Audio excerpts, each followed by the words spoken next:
I recently saw the Social Security Administration had requested the National Academy of Sciences to do a study on long COVID, which is this notion that a lot of people who get COVID, they have the immediate sort of flu-like symptoms, but then Mhm. sometimes months and years later, they exhibit other conditions like chronic fatigue and some cognitive impairment. I think what's often referred to as a brain fog.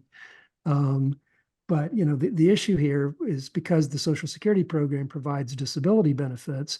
I mean, there's roughly 11 million people collecting disability benefits each year between Social Security and what's called SSI or Supplemental Mhm. Security Income.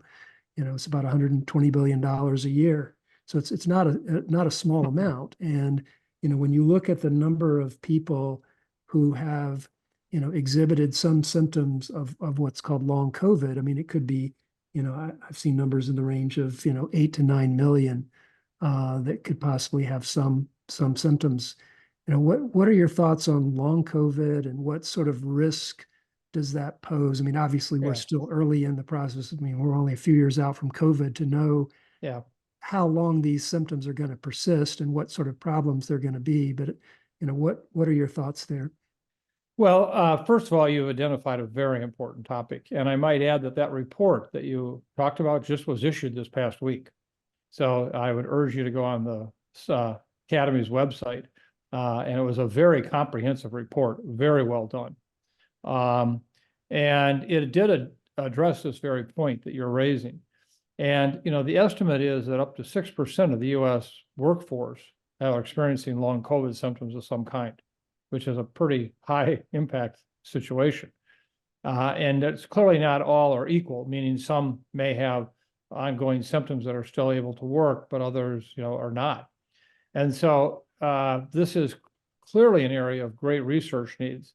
We are very concerned that the federal government, particularly the NIH, really wasted a tremendous amount of money in those first 2 years with the appropriations they had, with very little return on investment for what was happening with long COVID, what could be done with treatments and so forth. I think that's changed.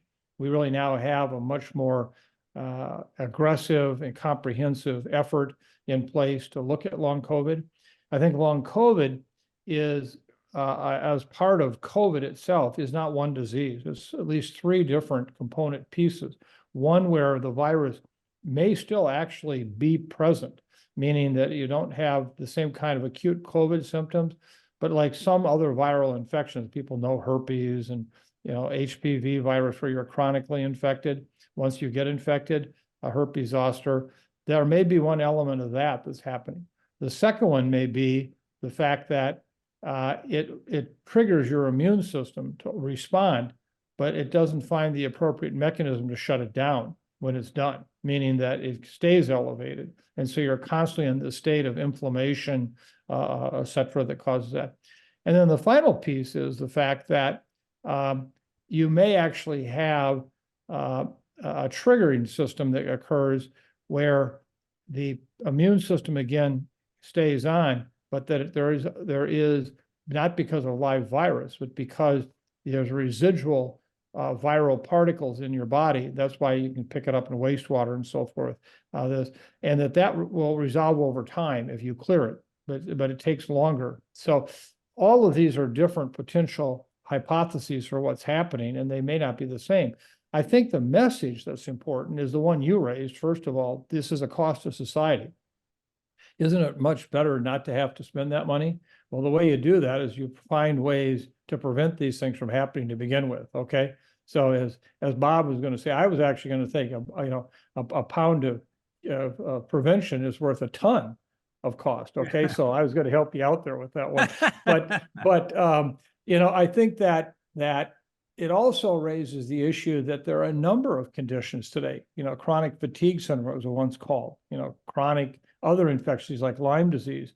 I think this disease entity and what we're doing now has the ability to do what HIV did for us in the 1980s and 90s. It revolutionized the world of immunology.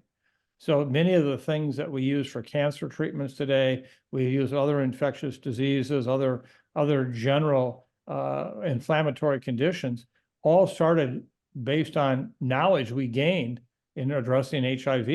The research and development, while was one of those benefits, we often talk about that with the space program and other things like that. What are the side benefits that occur that, are collateral benefits? And I think we're going to see that with long COVID, the same thing. So that to me is one of the positives. The challenge is right now, we know far, far too many people who are suffering every day, people who are highly, highly active, productive members of our society who today are fatigued getting up and walking across the room, who have that brain fog you talked about. And so this is a high cost to society, not just in terms of dollars and cents, but quality of life.